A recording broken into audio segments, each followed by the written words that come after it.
বাগানের যেদিকেই চোখ যায় সেদিকেই থোকায় থোকায় ঝুলছে চায়না জাতের ছোট্ট কমলা। দেশেই ফল চাষ করে সারা ফেলেছেন টাঙ্গাইলের মির্জাপুরের বাসতৈল ইউনিয়নের পাঁচগাঁও গ্রামের দেলোয়ার হোসেন দেলু। ব্যবসার কাজে চীনে গিয়ে দেখে নিজ এলাকায় এই বাগান তৈরির উদ্যোগ নেন দেলোয়ার। দেশে ফিরে ২০১৯ সালে ১৪০টি চারা সংগ্রহ করে শুরু করেন কমলা চাষ। প্রতিদিন দেশের বিভিন্ন জায়গা থেকে কমলার বাগান দেখতে ভিড় করছেন মানুষ। বাগান ঘুরে দেখছেন ও ছবিও তুলছেন অনেকে।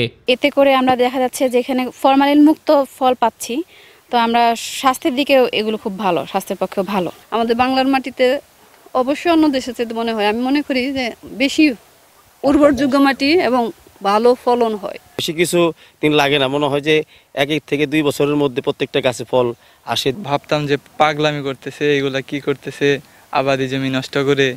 এখন দেখা গেল উনি তাক লাগিয়ে দিছে। বাগান তৈরির শুরুতে এলাকাবাসী ও পরিবারের কাছ থেকে হাসির পাত্র হলেও এখন তারাই উৎসাহ দিয়ে বাগান তৈরির উদ্যোগ নিচ্ছেন।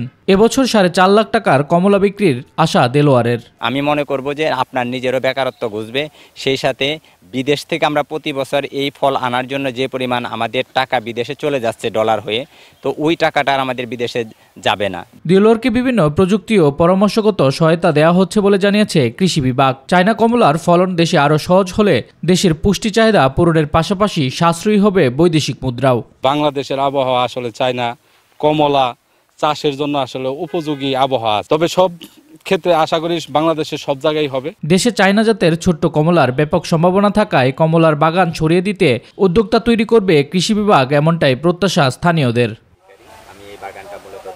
শামস তাবরিজ উচ্ছ্বাস, মাই টিভি নিউজ ডেস্ক।